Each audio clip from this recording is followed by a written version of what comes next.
The Merchant of Venice by William Shakespeare. One afternoon in the city of Venice, two men stood together on a bridge over a canal. The older man, Antonio, was a successful merchant. His companion was his friend Bassanio.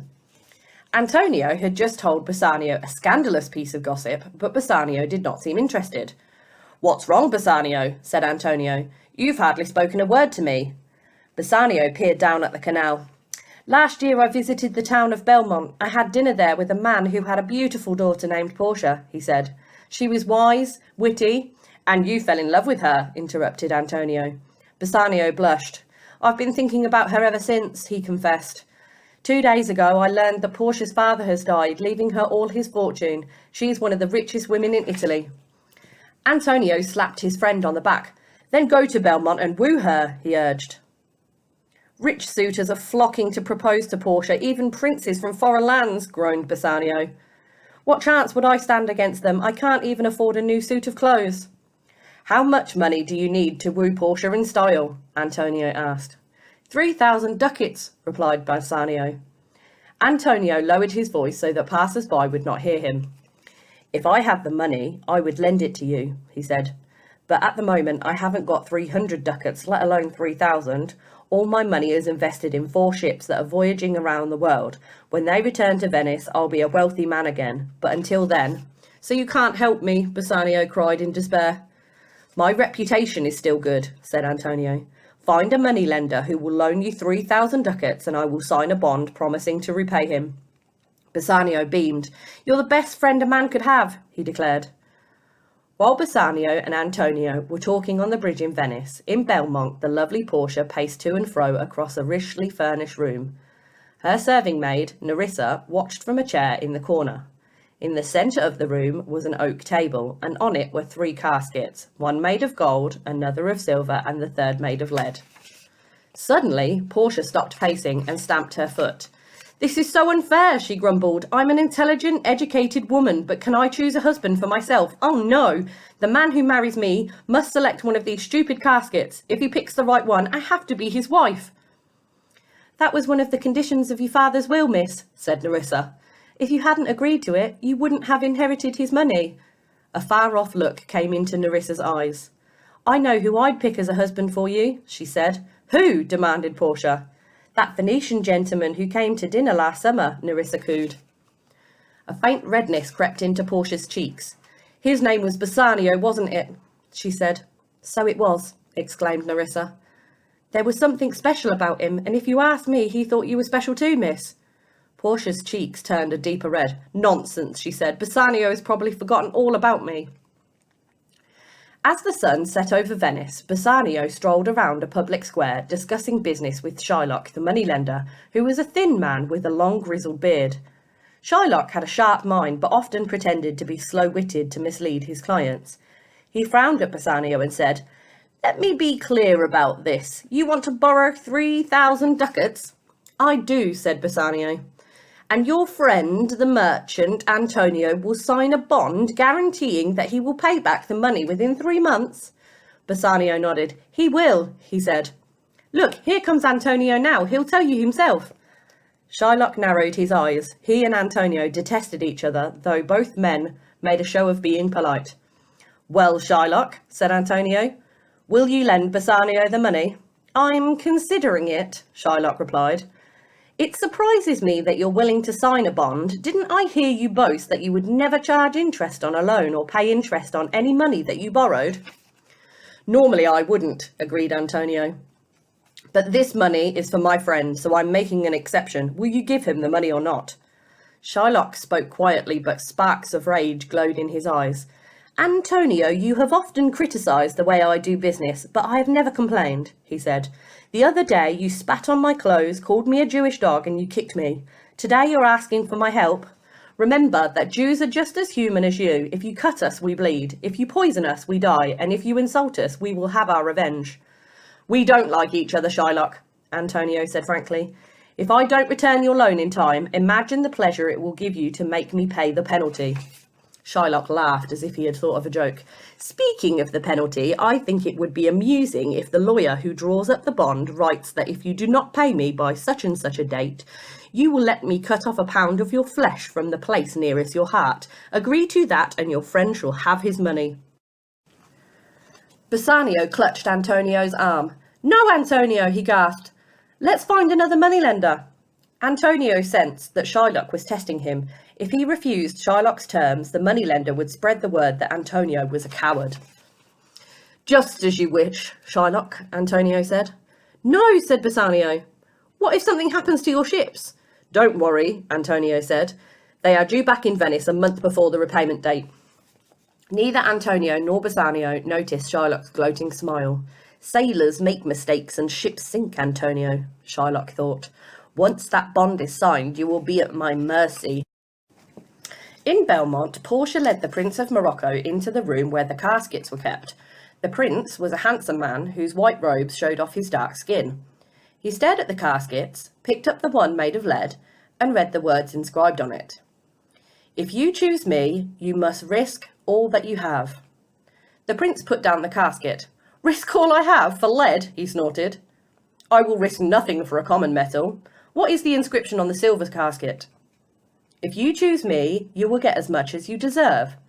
The prince laughed. This could be the right casket. I deserve the best, and Lady Portia would be the best wife for me. But I'll wait until I've read the inscription on the gold casket. If you choose me, you will get what many men desire. This must be the one. Many men want to marry Lady Portia, and a prize like her must be in a casket made from the most precious metal of all. The prince lifted the lid of the gold casket and cried out in dismay. Inside was a human skull with a small roll of parchment in one of its eye sockets. The prince unrolled the parchment and read, All that glistens is not gold, as you often have been told. You have chosen outward show, so now say farewell and go.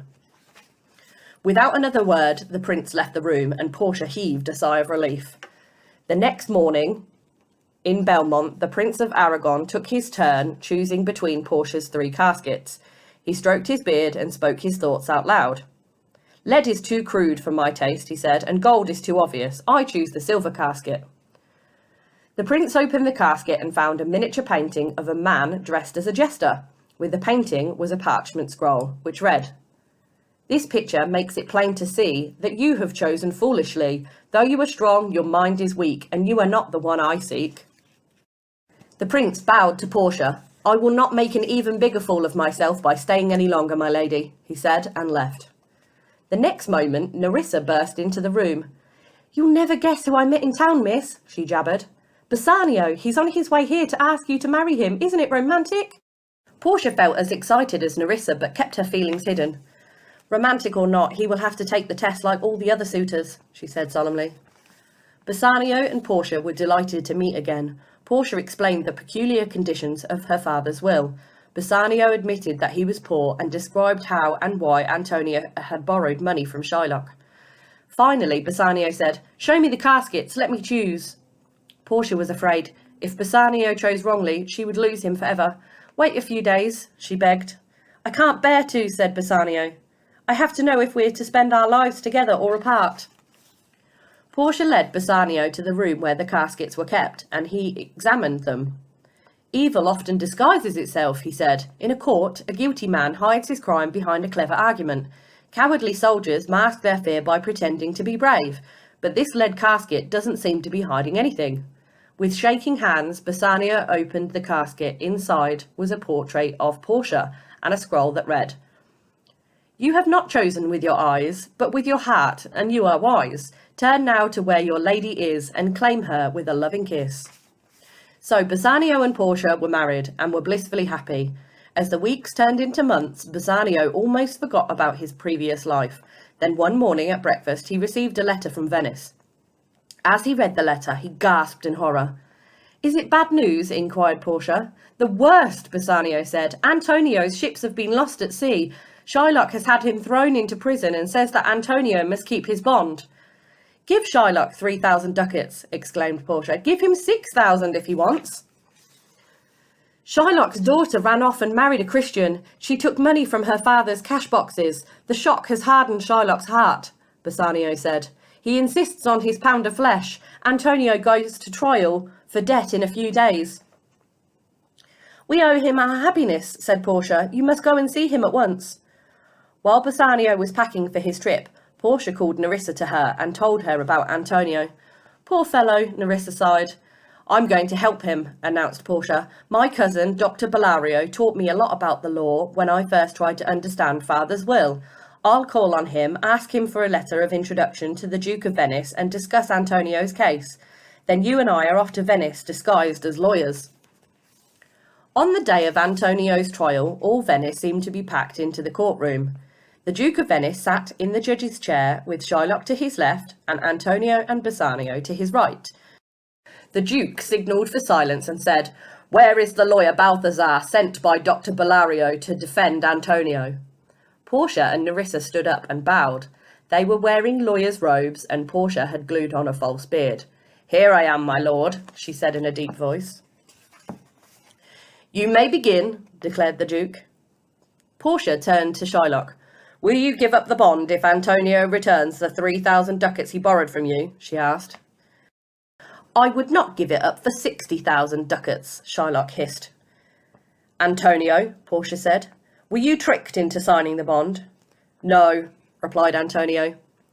Portia shrugged. Then the bond is still legal, but Shylock must be merciful, she said. Merciful, hooted Shylock. Why must I be merciful? Because mercy brings a blessing both to those who receive it and those who give it, Portia told him. I don't want to be blessed, grunted Shylock. I just want justice to be done. Show me the bond, said Portia. The clerk of the court handed her a parchment, which she read quickly.